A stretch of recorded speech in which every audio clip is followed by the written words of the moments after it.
ഇന്ത്യയിലെ Chinese ambassador അദ്ദേഹത്തിന്റെ സ്വന്തം സോഷ്യൽ മീഡിയ ഹാൻഡിലിൽ ഒരു പോസ്റ്റ് പങ്കുവച്ചിട്ടുണ്ട്. അതിന്റെ സ്ക്രീൻഷോട്ട് ഞാൻ ഇവിടെ വയ്ക്കാം. വളരെ ഇൻട്രസ്റ്റിംഗ് ആയിട്ടുള്ള ഒരു പോസ്റ്റ് ആണത്. അതായത് ഇപ്പോഴത്തെ അംബാസിഡർ ആയിട്ടുള്ള ഷു ഹൈ ഹോങ് അദ്ദേഹം പറയുന്നത് വെഞ്ചർ ക്യാപിറ്റൽ സ്ഥാപനമായിട്ടുള്ള ഫൗണ്ടമെന്റലിന്റെ റിപ്പോർട്ട് പ്രകാരം 2020-30 ആഗോള നിർമ്മാണ മേഖലയിൽ ഉണ്ടാവുന്ന വളർച്ചയുടെ ഏതാണ്ട് 40% ചൈനയുടെയും ഇന്ത്യയുടെയും സംഭാവനയായിരിക്കും. ആഗോള അടിസ്ഥാന സൗകര്യ വികസനം രൂപപ്പെടുത്തുന്നതിൽ ഏഷ്യയുടെ വർദ്ധിച്ചു വരുന്ന പങ്ക് വ്യക്തമാക്കിക്കൊണ്ട് ചൈന ഏറ്റവും വലിയ സംഭാവന നൽകുന്ന രാജ്യമായി തുടരുമ്പോൾ ഇന്ത്യ 2ാം സ്ഥാനത്ത് നിലയുറപ്പിക്കുന്നുവെന്നാണ് അദ്ദേഹം പറയുന്നത്. ഇന്ത്യ അമേരിക്കയെ മറികടന്ന് ലോകത്തിലെ ഏറ്റവും വലിയ 2ാമത്തെ രാജ്യമായിട്ട് നിർമ്മാണ വളർച്ചയിൽ മാറുന്നുവെന്നും അദ്ദേഹം പറയുകയാണ്. ഈ ഒരു കൺസ്ട്രക്ഷൻ ഗ്രോത്തിലെ ഷെയർ വ്യക്തമാക്കുന്ന ഒരു പട്ടിക കൂടി അദ്ദേഹം വെച്ചിട്ടുണ്ട്. അതിലെ ചൈനയുടെ ഷെയർ 26.1%, ഇന്ത്യയുടെ ഷെയർ 14.1%, അമേരിക്കയുടേതാകട്ടെ 11.1%. അതായത് അമേരിക്കയെ പുറകിലാക്കി ഇന്ത്യ 2ാം സ്ഥാനത്തേക്ക് എത്തിയിരിക്കുകയാണ്. ലോകത്തിൽ ഏറ്റവും വേഗത്തിൽ വളരുന്ന ഒന്നാണ് ഇന്ത്യയുടെ നിർമ്മാണ മേഖല. ശക്തമായ അടിസ്ഥാന സൗകര്യ വികസനവും നഗരവൽക്കരണവുമാണ് ഈ സുസ്ഥിര വളർച്ചയ്ക്ക് കാരണമാവുന്നത്. പാർപ്പിടം, ഗതാഗതം, വ്യവസായം, സാമൂഹിക അടിസ്ഥാന സൗകര്യങ്ങൾ എന്നിവയിൽ വൻ തോതിലാണ് ഇന്ത്യയിൽ നിക്ഷേപം നടക്കുന്നത്. ആഗോള നിർമ്മാണ വളർച്ചയുടെ ഒരു പ്രധാന ചാലക ശക്തിയായിട്ട് ഇന്ത്യ ഉയർന്നു വരികയാണ് എന്നും മേൽപ്പറഞ്ഞ റിപ്പോർട്ടിലുണ്ട്. നമ്മുടെ പല ഇന്ത്യൻ മാധ്യമങ്ങളും കവർ ചെയ്യുന്നൊരു വാർത്തയാണിത്.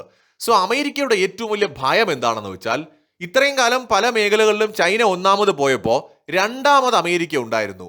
പതിയെ ഈ 2ാം സ്ഥാനത്തുള്ള അമേരിക്ക 3ാം സ്ഥാനത്തേക്ക് പിന്തള്ളപ്പെടുകയാണ്. ഇന്ത്യക്ക് അനുകൂലമായ ഒരുപാട് ഘടകങ്ങളുണ്ട്. ഇത് കാരണം ചൈനയ്ക്ക് തൊട്ടു പിന്നാലെ ഇന്ത്യ പതിയെ അമേരിക്ക പുറകിലാക്കി എത്തുന്നതിൽ അമേരിക്ക വലിയ ആശങ്കയിലാണ്. ഇതിലെ അമേരിക്ക ഏറ്റവും കൂടുതൽ ഭയപ്പെടുന്നത് നിർമ്മാണ മേഖലയിലെ വളർച്ചയോ ലോകത്തെ ആകെ GDP വളർച്ചയിലെ ഷെയറിന്റെ ഇന്ത്യയുടെ മുന്നേറ്റമോ മാത്രമല്ല, പർച്ചേസ് പവർ പാരിറ്റിയിൽ ഇന്ത്യ അമേരിക്കയെ വല്ലാതെ വിറപ്പിക്കുകയാണ്. ഇന്ത്യയുടെ GDP purchase power parity $20 trillion അടുക്കുകയാണ്. അടുത്ത ഏതാനും വർഷങ്ങൾക്കുള്ളിൽ ഇന്ത്യ ഉറപ്പായും അമേരിക്കയെ പുറകിലാക്കും. ഇതാണ് അമേരിക്ക ഏറ്റവും അധികം ഭയപ്പെടുത്തുന്ന ഒരു കാര്യം. ഇതിൽ കൂടി പുറകിലായി കഴിഞ്ഞാൽ GDP പർച്ചേസ് പവർ പാരിറ്റിയിൽ ഇന്ത്യയും ചൈനയും ലോകത്തെ നയിക്കുകയാണ്. സോ അത് അമേരിക്കയ്ക്ക് ഒരിക്കലും ഉൾക്കൊള്ളാനേ പറ്റില്ല. നോമിനൽ GDPയിൽ മാത്രമായിട്ട് അമേരിക്കയുടെ മേധാവിത്വം നിൽക്കും. മാത്രമല്ല പതിയെ ഈ ഏഷ്യൻ ശക്തികൾ അമേരിക്കയെ എല്ലാ മേഖലയിലും വെല്ലുവിളിക്കും എന്ന് അവർ ഭയപ്പെടുന്നുണ്ട്. ഇപ്പോഴത്തെ ചൈനീസ് അംബാസിഡറിന്റെ മുൻകാല നിലപാടുകൾ പരിശോധിച്ചാൽ ഇന്ത്യയും ചൈനയും പരസ്പരം വികസന കാര്യങ്ങളിൽ എതിരാളികളായി കാണരുതേ എന്നാണ് അംബാസിഡർ ഷു ഹൈയോങ് ആവർത്തിച്ചു പറയുന്നത്. അതിനു പകരം ഇരു രാജ്യങ്ങളും പരസ്പര നേട്ടമുണ്ടാക്കാൻ തക്കവിധം പരസ്പരം സഹകരിക്കണമെന്ന് അദ്ദേഹം അഭിപ്രായപ്പെടുന്നുണ്ട്. ലോകത്തിന്റെ സാമ്പത്തിക കേന്ദ്രം പാശ്ചാത്യ രാജ്യങ്ങളിൽ നിന്ന് ഏഷ്യയിലേക്ക് കൃത്യമായി മാറിക്കൊണ്ടിരിക്കുകയാണ് എന്ന ആശയത്തിന് ഈ അടുത്തിടെയായിട്ട് കൂടുതൽ ബലം വന്നിട്ടുണ്ട്. അതായത് Japan, India, China, south Korea എന്നീ രാജ്യങ്ങളുടെ അതിവേഗത്തിലുള്ള വളർച്ച പാശ്ചാത്യ ലോകത്തെ വിറപ്പിക്കുന്ന രീതിയിൽ തന്നെയാണ്. അതിൽ ജപ്പാനിലും സൗത്ത് കൊറിയയിലും അമേരിക്കയ്ക്കും അമേരിക്കൻ കമ്പനികൾക്കും കാര്യമായ താല്പര്യമുള്ളതുകൊണ്ട് ഒരു പക്ഷെ അവിടെ അമേരിക്കയ്ക്ക് വലിയ ആശങ്ക ഉണ്ടാകണമെന്നില്ല. എന്നാൽ ഇന്ത്യയുടെയും ചൈനയുടെയും കാര്യത്തിൽ അമേരിക്കയുടെ ചൊൽപ്പടിക്ക് നിൽക്കുന്ന രാജ്യങ്ങളല്ല ഇത് രണ്ടും.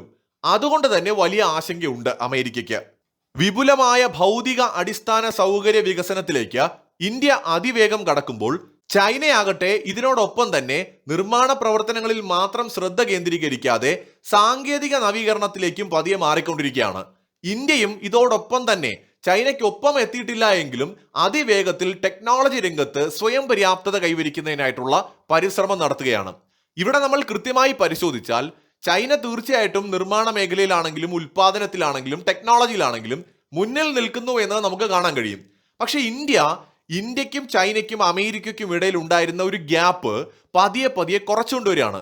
എന്ന് വെച്ചാൽ ഇവിടെ പലരും തമാശ രൂപേണ പറയുമല്ലോ, ഇന്ത്യ ചൈനയേക്കാൾ 50 വർഷം പുറകിലാണ്, 100 വർഷം പുറകിലാണ് എന്നൊക്കെ. ആ പറയുന്ന തമാശ രൂപേണയാണെങ്കിലും സീരിയസ് ആയിട്ടാണെങ്കിലും ആ പറയുന്ന ആ ഗ്യാപ്പ് ഉണ്ടല്ലോ അത് കുറച്ചുകൊണ്ടുവരികയാണ്. നോക്കൂ, ഒരു 12 വർഷം മുമ്പ് 2010, 12, 13 ആ കാലയളവിലൊക്കെ സോഷ്യൽ മീഡിയ ഉപയോഗിക്കുന്ന സമയത്ത് സത്യത്തിൽ അന്ന് ധാരാളം കമന്റുകളൊക്കെ നമുക്ക് ഇടേണ്ടി വരാറുണ്ട്. അന്ന് ഈ ഫേസ്ബുക്ക് ഒക്കെ നമ്മുടെ നാട്ടിൽ വളരെ ശക്തമായിട്ട് നിൽക്കുന്ന ഒരു സമയമാണ്. ഇന്ന് ഇൻസ്റ്റഗ്രാമിന് നമ്മുടെ സൊസൈറ്റിയിൽ ഉള്ളതിനേക്കാൾ ഇമ്പോർട്ടൻസ് ആ സമയത്ത് ഫേസ്ബുക്കിനുണ്ട്. അന്ന് വാട്സപ്പ് ഒന്നും ഇത്രയും ഭയങ്കരമായിട്ട് പോപ്പുലർ ആയിട്ടുമില്ല. അത് അതിന്റെ ആരംഭഘട്ടത്തിലോ മറ്റോ ആണ്. അന്ന് എല്ലാവരും ഏറ്റവും അധികം ഉപയോഗിക്കുന്ന ഒരു സോഷ്യൽ മീഡിയ പ്ലാറ്റ്ഫോം ആയിട്ട് ഫേസ്ബുക്ക് മാത്രമാണുള്ളത്. ഫേസ്ബുക്കിന്റെ ഒരു അപ്രമാദിത്വം തന്നെ അന്ന് ഉണ്ടായിരുന്നു. മാത്രമല്ല, അന്ന് ഓർക്കുട്ടിന്റെ ഒക്കെ അന്ത്യത്തിന് ശേഷമാണ് ഈ ഒരു ഫേസ്ബുക്കിന്റെ വലിയൊരു കടന്നുവരവെന്ന് പറയുന്നത്. ആ സമയത്ത് ഈ ചൈനയിലുള്ള വലിയ റോഡുകൾ, പാലങ്ങൾ, കെട്ടിടങ്ങളുടെ ഒക്കെ ചിത്രങ്ങളും എക്സ്പ്രസ് ഹൈവേകളുടെ ഒക്കെ ചിത്രങ്ങളൊക്കെ കാണുമ്പോൾ സോഷ്യൽ മീഡിയയിൽ വലിയ വലിയ ചർച്ചയാവാറുണ്ട്. നമ്മുടെ ഇന്ത്യ എന്തുകൊണ്ട് ഇങ്ങനെ ആയിപ്പോയി എന്ന് പറഞ്ഞിട്ട് വലിയ ചർച്ച. നമുക്കൊക്കെ വളരെ സങ്കടം തോന്നും. നമ്മുടെ നാട്ടിൽ അത്രയും മികച്ച റോഡുകളില്ലല്ലോ, എക്സ്പ്രസ് വേകളില്ലല്ലോ എന്ന് പറഞ്ഞിട്ട് വളരെയധികം സഹതപിക്കുന്ന, സങ്കടപ്പെട്ടിരുന്ന ഒരു ചരിത്രമുണ്ട് നമുക്കൊക്കെ. അത് ഇന്നും എനിക്ക് ഓർമ്മയുണ്ട്. അക്കാലത്തെ ചൈനീസ് റോഡുകൾ കണ്ട് എന്നെങ്കിലും ഇന്ത്യയിലൊക്കെ ഇത് ഉണ്ടാകുമോ എന്ന് ചിന്തിക്കുന്ന ഒരു കാലം. നമ്മുടെ കുണ്ടും കുഴിയും നിറഞ്ഞ റോഡിലൂടെയൊക്കെ പോകുന്ന സമയത്ത് സത്യം പറഞ്ഞാൽ ഇന്ത്യയിൽ അങ്ങനെയൊക്കെ ഉണ്ടാകുമെന്ന് വലിയ പ്രതീക്ഷയൊന്നും ആ സമയത്ത് ഉണ്ടായിരുന്നില്ല. ഇന്ന് 10 വർഷം അല്ലെങ്കിൽ 12 വർഷത്തിന് ശേഷം നമ്മൾ ഈ സംസാരിക്കുന്ന 2026 ലോകോത്തര നിലവാരമുള്ള റോഡുകളുള്ള രാജ്യമായിട്ട് നമ്മുടെ ഇന്ത്യ മാറിയിരിക്കുകയാണ്. വെറും 10-12 വർഷം കൊണ്ടാണ് ഈ മാറ്റം സംഭവിച്ചത് എന്നതിനെ ആർക്കും വിസ്മരിക്കാൻ കഴിയില്ല. നമ്മുടെ കേരളത്തിലൂടെ പോലും പോകുന്ന നാഷണൽ ഹൈവേ ഇന്നിപ്പോൾ അതിന്റെ വീഡിയോകളൊക്കെ സോഷ്യൽ മീഡിയയിൽ വൈറലാണ്. കാരണം ഗംഭീരമായ റോഡാണ്. ശരിയാണ്, ചിലയിടങ്ങളിലൊക്കെ ചെറിയ പോരായ്മകളൊക്കെ വന്നിട്ടുണ്ടാവും. ഈ കൺസ്ട്രക്ഷൻ വർക്ക് എന്ന് പറയുന്നത് മനുഷ്യൻ ചെയ്യുന്നതാണ്. ചിലയിടങ്ങളിൽ കണക്കൂട്ടലുകൾ തെറ്റാം, പാകപ്പിഴകൾ വരാം, അബദ്ധങ്ങൾ സംഭവിക്കാം, വീഴ്ചകൾ പറ്റാം. അതൊക്കെ എല്ലായിടത്തും ലോകത്ത് സംഭവിക്കുന്നതാണ്. അതിനെടുത്ത് വെച്ചിട്ട് ദയവായിട്ട് ഇവിടെ ആരും കമ്പാരിസൺ നടത്തരുത്. അതൊക്കെ മാറ്റി നിർത്തിയാൽ തന്നെ നമ്മൾ മലയാളികൾക്ക് സ്വപ്നം കാണാൻ കഴിയാത്തൊരു റോഡ് തന്നെയാണ് ഇന്ന് കേരളത്തിലൂടെ പോകുന്നത്. കഴിഞ്ഞ 10-60 വർഷം രാജ്യം ഭരിച്ചിരുന്ന കോൺഗ്രസ് ഗവൺമെന്റുകൾക്ക് വേണമെങ്കിൽ ഇത് പണ്ടേ ചെയ്യാമായിരുന്നല്ലോ. ഇത് ഞങ്ങൾക്കും പറ്റും എന്നായിരുന്നുവെങ്കിൽ ഇന്ദിരാഗാന്ധിക്ക് ചെയ്യാം, രാജീവ് ഗാന്ധിക്ക് ചെയ്യാം, 10 വർഷം ഭരിച്ച മൻമോഹൻ സിംഗിന് ചെയ്യാം. അവർക്കാർക്കും കഴിഞ്ഞില്ല. ഒരു നരേന്ദ്രൻ വരേണ്ടി വന്നു നമ്മുടെ കേരളത്തിലൂടെ ഒരു അത്യാധുനിക ഹൈവേ റോഡ് കടന്നു പോകാനായിട്ട്. സോ അത് മാത്രമല്ല, കേരളത്തിന്റെ കാര്യം വികസനത്തിൽ എടുക്കുമ്പോൾ ഇന്ത്യയിൽ ഏറ്റവും കുറവെന്ന് വേണം പറയാൻ. ശരിക്കും വികസനം നടക്കുന്നത് വളരെ പുറകിലായിരുന്ന ഉത്തരേന്ത്യൻ സംസ്ഥാനങ്ങളിലാണ്. 2015 മുമ്പുള്ള കാലഘട്ടത്തിൽ സോഷ്യൽ മീഡിയ ഉപയോഗിച്ചിരുന്നവർക്ക് നന്നായിട്ട് ഓർമ്മയുണ്ടാവും. അന്ന് ഏറ്റവും മോശം വാർത്തകൾ നമ്മൾ കേൾക്കുന്നത് ഉത്തർപ്രദേശ് ഉൾപ്പെടെയുള്ള വടക്കൻ സംസ്ഥാനങ്ങളിൽ നിന്നാണ്, അല്ലെങ്കിൽ നമ്മുടെ ഉത്തരേന്ത്യയിൽ നിന്നാണ്, പ്രത്യേകിച്ച് UP-യിൽ നിന്നാണ്. ഇന്ന് ഇന്ത്യയിൽ തന്നെ ടോപ്പ് ലെവലിൽ ടോപ്പ് ക്ലാസ് റോഡുകൾ ഉള്ളത്, ഇപ്പോൾ ഗ്രേറ്റർ നോയിഡ പോലെയുള്ള ഹൈ ലെവൽ അഡ്വാൻസ്ഡ് സിറ്റികൾ ഡെവലപ്പ് ആവുന്നത് ഒക്കെ ഉത്തർപ്രദേശിലാണ്. ഉത്തർപ്രദേശും ഗുജറാത്തും അല്ലെങ്കിൽ മഹാരാഷ്ട്രയും മധ്യപ്രദേശും ഒക്കെ ഇന്ന് അതിവേഗത്തിൽ വളർന്നുകൊണ്ടിരിക്കുകയാണ്. നമ്മുടെ തൊട്ടടുത്ത സംസ്ഥാനങ്ങളായിട്ടുള്ള തമിഴ്നാടും കർണാടകയും അടക്കം വേഗത്തിൽ വളരുകയാണ്, വളരെ അഡ്വാൻസ്ഡ് ആയിട്ട്. അപ്പൊ നമ്മുടെ ഇന്ത്യയിൽ മാറ്റമുണ്ട്. നമ്മൾ ഇവിടെ നിന്നും കൊണ്ട്, വീട്ടിന്റെ അകത്തിരുന്നും കൊണ്ട് ഈ ലോകം വികസിക്കുന്നില്ല എന്ന് 4 ചുവരിൽ നോക്കിയിട്ട് പറഞ്ഞാൽ ചിലപ്പോൾ നിങ്ങൾക്ക് അത് ശരിയാണെന്ന് തോന്നും. നിങ്ങളുടെ വീട്ടിനകത്ത് നിങ്ങൾ ഇരുന്നിട്ട് 4 ചുറ്റും നോക്കിയിട്ട് ഈ ലോകത്ത് എന്ത് വികസനമുണ്ടെന്ന് ചോദിക്കരുത്. നിങ്ങൾ ഈ ലോകത്തോട്ട് ഇറങ്ങണം, നിങ്ങൾ ഇന്ത്യയിലോട്ട് ഇറങ്ങണം. ഇന്ത്യയിലെ ഇപ്പോഴും ചേരികൾ മാത്രമുള്ള അല്ലെങ്കിൽ വികസനം എത്താത്ത ഏതെങ്കിലും പ്രദേശത്ത് പോയി നിന്നിട്ട് ഇതാണോ ഇന്ത്യ എന്ന് ചോദിച്ചിട്ടും കാര്യമില്ല. ഇന്ത്യയിൽ അതിവേഗത്തിൽ വികസനം നടക്കുന്ന പ്രദേശങ്ങളുണ്ട്, ഹൈലി അഡ്വാൻസ്ഡ് ആയിട്ട്. ഗിഫ്റ്റ് സിറ്റിയൊക്കെ പോലെ വളരെ അത്യാധുനികമായ നഗരങ്ങൾ ഇന്ത്യയിൽ പുതിയതായി വരുന്നുണ്ട്, സ്മാർട്ട് സിറ്റികൾ വരുന്നുണ്ട്. അപ്പോൾ ലോകത്ത് തന്നെ അതിവേഗത്തിൽ അടിസ്ഥാന സൗകര്യ മേഖലയിൽ ഇന്ന് ഡെവലപ്മെന്റ് നടക്കുന്നത് ഇന്ത്യയിലാണ്. ആ ഇന്ത്യയാണ് ചൈനയ്ക്ക് തൊട്ടുപുറകിൽ രണ്ടാമത് നിൽക്കുന്നത്. കളിയാക്കിക്കോളൂ, ഇപ്പോഴും ഒരുപാട് പേര് നമ്മളെ കളിയാക്കുന്നുണ്ട്.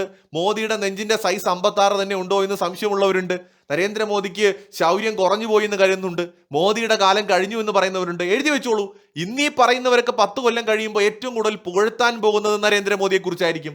നരേന്ദ്രമോദി ചെയ്തു വെച്ചത് എന്താണെന്ന് ഇന്നത്തെ ജനറേഷന് മനസ്സിലാവണമെങ്കിൽ, എല്ലാവർക്കും അല്ല, കുറെ ആളുകൾക്ക് ഈ കുറ്റം പറയുന്നവരുണ്ടല്ലോ, അവർക്ക് മനസ്സിലാവണം എന്നുണ്ടെങ്കിൽ 10 വർഷം കൂടെ എടുക്കും കുറഞ്ഞത്. കമ്പ്യൂട്ടർ നമ്മുടെ നാട്ടിൽ എന്തിനു വേണമായിരുന്നു എന്ന് പലരും മനസ്സിലാക്കിയത് കമ്പ്യൂട്ടർ വന്ന് 10-25 കൊല്ലം കഴിഞ്ഞപ്പോഴാണ്.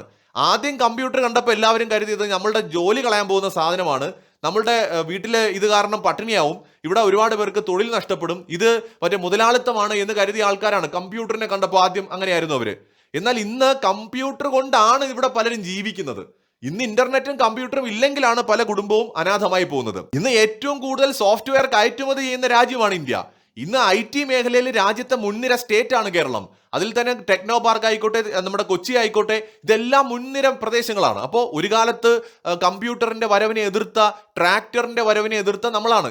അപ്പോൾ നമുക്ക് ഇന്നാണ് മനസ്സിലായത് ഇതൊക്കെ വളരെ പ്രധാനപ്പെട്ടാണ്. അപ്പോൾ നമുക്ക് ഫ്യൂച്ചർ കാണുന്നതിൽ കാര്യമായ കുഴപ്പമുണ്ട്. നമ്മളെല്ലാം തികഞ്ഞവരെന്നൊന്നും അഹങ്കരിക്കരുത്. ഭാവിയെ മനസ്സിലാക്കുന്നതിൽ നമുക്ക് വീഴ്ചയുണ്ട്. അപ്പോൾ ഭാവിയിൽ എന്താണ് ഈ രാജ്യത്തിന് വേണ്ടതെന്ന് മനസ്സിലാക്കിക്കൊണ്ടാണ് നരേന്ദ്രമോദിയെ പോലുള്ള ഭരണാധികാരികൾ പ്രവർത്തിച്ചുകൊണ്ടിരിക്കുന്നത്.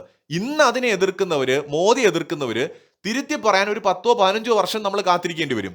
എന്തായാലും ഒരു കാര്യത്തിൽ സന്തോഷമുണ്ട്. പതിയെ പതിയാണെങ്കിലും ഓരോ മേഖലകളിലായിട്ട് നമ്മുടെ രാജ്യം വളരുകയാണ്. കൺസ്ട്രക്ഷൻ മേഖല ഒരു ഉദാഹരണം മാത്രമാണ്.